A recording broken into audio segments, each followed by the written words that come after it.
Guys, welcome back to the channel. और हम आज जो देखने वाले हैं वो कंप्लीट फाइनेंशियल स्टेटमेंट का क्वेश्चन देखने वाले हैं। अभी तक हम इंडिविजुअली अकाउंट बनाना सीख रहे थे, हमने इसमें ट्रेडिंग अकाउंट बनाना सीख लिया, पीएनएल अकाउंट बनाना सीख लिया और बैलेंस शीट बनाना सीख लिया। तो अगर आपको फॉर्मेट याद नहीं तो फटाफट उसको पहले रिवाइज कर लो, तब इस वीडियो को देखना। तो आज हम देखेंगे कि एक साथ कंप्लीट तीनों अकाउंट कैसे बनेगा। तो क्वेश्चन में इंफॉर्मेशन दी गई होगी और आपको तीनों अकाउंट ड्रॉ करना पड़ेगा, prepare trading account, PNL account and balance sheet. तो हम यही सीखने वाले हैं कि कैसे कैसे ये काम होने वाला है आपका। तो एक क्वेश्चन देखते हैं, पहले हम अकाउंट ड्रॉ कर लेते हैं। क्वेश्चन आपके स्क्रीन पे आ जाएगा। उसके बाद तो जो अकाउंट बनने वाले हैं आपके, पहला अकाउंट बनेगा ट्रेडिंग अकाउंट। फॉर्मेट आपको पता ही है क्या है इसका,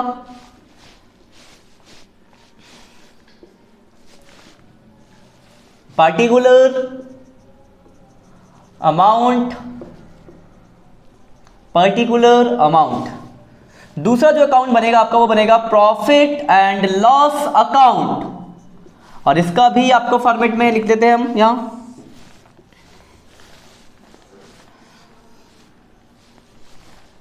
पर्टिकुलर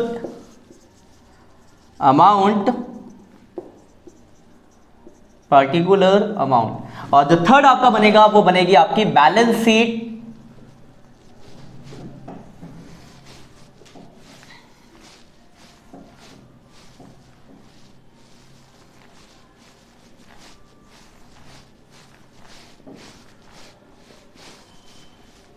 तीनों अकाउंट का हमने फॉर्मेट ड्रॉ कर लिया है। यहां पे आता है आपका लायबिलिटीज अमाउंट, एसेट्स अमाउंट। देखो करना है क्या आपको, आपके पास एक क्वेश्चन होगा, बोलेगा सीधे कि अभी तक बोलता था एक सिंगल अकाउंट बनाने को, अब बोलेगा आपको तीनों अकाउंट बनाना है। तो याद रखना एक बात, एक साथ तीनों अकाउंट, जैसे मैं यहां बताऊं ना, ऐसे आपको एक साथ तीनों अकाउंट ड्रॉ कर लेना है। नई बुक का क्वेश्चन नंबर 16 है जो भी हम देखने वाले हैं। बाकी क्वेश्चन स्क्रीन पे आ भी जाएगा, आप मिला लेना कि आपके बुक के हिसाब से कौन सा नंबर है। आपको करना है, चीजों को देखना है कि कौन से अकाउंट में जाएगा, जो जिस अकाउंट में जाएगा उसको उस अकाउंट में भेजना है। कुछ भी नया नहीं है, बस आप समझ लो सीक्वेंस को। तो देखो क्वेश्चन स्टार्ट करते हैं। बुक आपका आ रहा होगा क्वेश्चन नीचे, यार अपना बुक साथ में रख के करना तो ज्यादा अच्छे से समझ आएगा आपको, ठीक है। बुक मिला लेना, आपके बुक में कौन सा नंबर है। नई बुक अगर आपके पास है तो क्वेश्चन नंबर 16 है ये। तो देखो दिया क्या है, लिखा है prepare trading account, profit and loss account and balance sheet of Jagat Shah as a 31 March 2019 from the following. अब दिया क्या, सबसे पहले लिखा है कैपिटल। तो आपको पता चाहिए कैपिटल कहां जाता है, तो अगर आपको याद हो तो हमने पढ़ा है कैपिटल आता है बैलेंस शीट में, तो लिख देंगे यहाँ पे कैपिटल को। तो हमने लिख दिया कैपिटल को बैलेंस शीट में, जो कि 3,60,000 रुपए दिया हुआ है। उसके बाद लिखा मशीनरी, तो मशीनरी क्या आपके लिए एसेट्स, तो एसेट्स यहां पे आएगा मशीनरी आपकी, और मशीनरी है आपकी 70,000। उसके बाद लिखा है सेल्स, तो सेल्स आता है आपके ट्रेडिंग अकाउंट में 8,20,000। मतलब आपको फॉर्मेट है इंपॉर्टेंट, फॉर्मेट याद है तो कोई प्रॉब्लम नहीं है, नहीं याद है तो दिक्कत है। सेल्स के बाद है परचेज, परचेज भी आपका ट्रेडिंग अकाउंट में आता है। थोड़ा सा जगह इसलिए छोड़ा क्योंकि ऊपर ओपनिंग स्टॉक आता है, इसलिए हमने थोड़ा सा जगह छोड़ के नीचे परचेज लिखा है।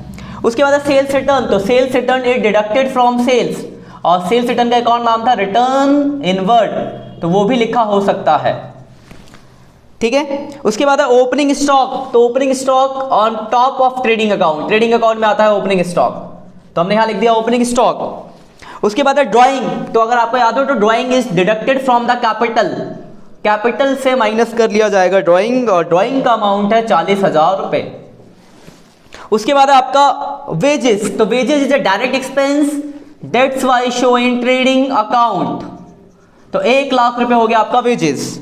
उसके बाद कैरीज इनवर्ड, तो carries inward is also in direct expense, that's why show in trading account. Next one is salaries expense but not a direct expense, that's why show in profit and loss account. तो salary देखो कितना simple है, सीधे सीधे चीजों को भेजना है, कोई भी ज्यादा एक्स्ट्रा दिमाग लगाना। हाँ लेकिन अभी तक जो बना है वो आपको पता होना चाहिए, नहीं पता तो भाई कुछ नहीं हो सकता आपका, ध्यान रखना इस बात को। सैलरी के बाद है journal expense, also expense but not a direct expense, तो PNL account.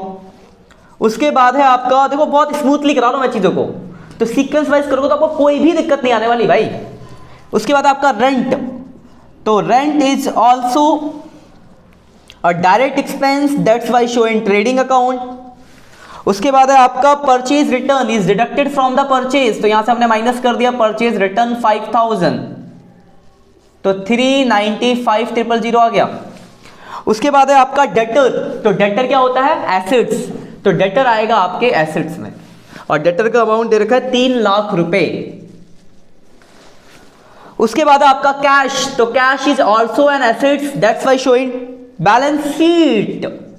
Next one, next आपका carriage outward, outward expense is indirect expense, इसलिए प्रॉफिट एंड लॉस। आप लोग खुद आगे गैस कर सकते हो। हाँ सर ये यहाँ आएगा, फिर मैं बोलूंगा तो कहोगे गैस ठीक है या गलत है। 20,000। कैरीज आउटवर्ड के बाद है आपका एडवर्टाइजिंग, तो advertising is also an expense.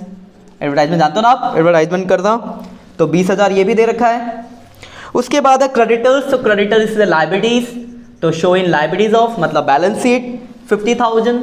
और उसके बाद दे रखा है आपको, ध्यान रखना ये मैंने एक चीज जो छोड़ी अभी, देखो अभी तक जितनी भी चीजें थी वो किसी भी एक अकाउंट में एक जगह जाएगा, चाहे तो वो ट्रेडिंग अकाउंट में आएगा, चाहे वो P&L अकाउंट में आएगा मतलब प्रॉफिट एंड लॉस अकाउंट में आएगा, या फिर वो बैलेंस शीट में किसी एक जगह गया।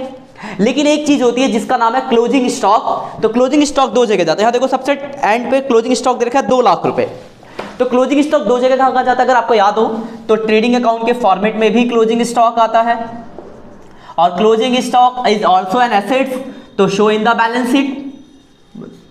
तो यही एक ऐसा आइटम है दो जगह जाएगा, बाकी सब किसी एक जगह एक अकाउंट में जाएंगे। तो आपको क्या करना है, तीनों अकाउंट का फॉर्मेट बना लेना है, जो जो चीजें दी गई है जहां जहां जाता है वैसे वैसे भेजना, जैसे जैसे मैंने भेजा। ध्यान रखना एक साथ तीनों अकाउंट बनाना, एक एक करके मत बनाना, वरना बहुत टाइम वेस्ट होने वाला है आपका।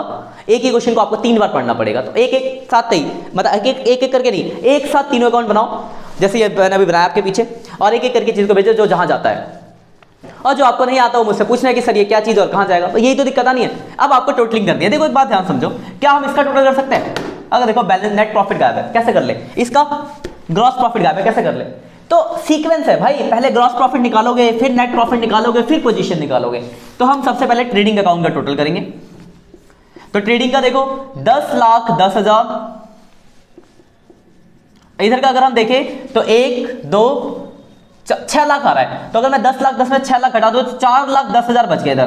तो ये जो बचा ये क्या निकला आपका ग्रॉस प्रॉफिट, तो 4,10,000 का ग्रॉस प्रॉफिट आ गया। पहला अकाउंट खत्म। आपको याद हो तो ग्रॉस प्रॉफिट जो भेजते हैं यहाँ इस अकाउंट में, इस साइड ग्रॉस प्रॉफिट था फॉर्मेट में, तो वहां से हम इसको यहाँ भेज देंगे, लिंक है आपस में सारा अकाउंट, तो ग्रॉस प्रॉफिट यहां आ जाएगा। ठीक है, अब हम इस अकाउंट का टोटल करेंगे। देखो अगर आप ध्यान से देखो तो 4,10,000 इधर हो रहा है,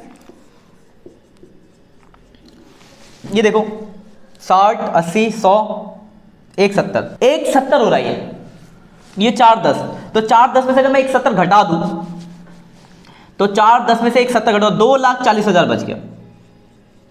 तो ये क्या निकल गया आपका नेट प्रॉफिट। और नेट प्रॉफिट क्या करना है यहां पे प्लस, तो यहां प्लस कर देंगे नेट प्रॉफिट 2,40,000, तो 3 2 5 6 लाख, तो 5 6 लाख 5,60,000। और मैंने बताया था टोटल करेंगे बैलेंस शीट, ये इक्वल देखो इक्वल आएगा, देखो तो 6,10,000 और ये भी आ गया 6,10,000। देखो यहां पर जब आप क्वेश्चन करोगे यहां, तो यहां तो आपके ग्रॉस प्रॉफिट का भी इसका भी आंसर दिया है, इसका भी आंसर दिया है, तो आप पर स्टेप मिला लोगे, आप सही कर रहे हो या गलत कर रहे हो अभी क्वेश्चन के लिए। लेकिन जब एग्जाम में करोगे तो कैसे पता चलेगा आप सही कर रहे हो गलत? तो अगर आपकी बैलेंस शीट मैच कर जाती है तो 90% आपका क्वेश्चन सही होगा। कभी कभी ऐसा भी होता है कि सेम यहाँ की जगह भेजो तो गलत हो सकता है, लेकिन 90% चांस है अगर आपका बैलेंस शीट मैच हो जाता है तो आपका क्वेश्चन ठीक होगा। गलत मैच होने के बाद भी गलत कैसे हो सकता है? तो कभी कभार ऐसा होगा कि आप यहाँ की चीज यहाँ दिखा दोगे तो क्या होगा कि नेट प्रॉफिट अलग आ जाएगा, फिर ये भी मैच कर देगा, मैच तो कर जाएगा पर वो गलत होगा।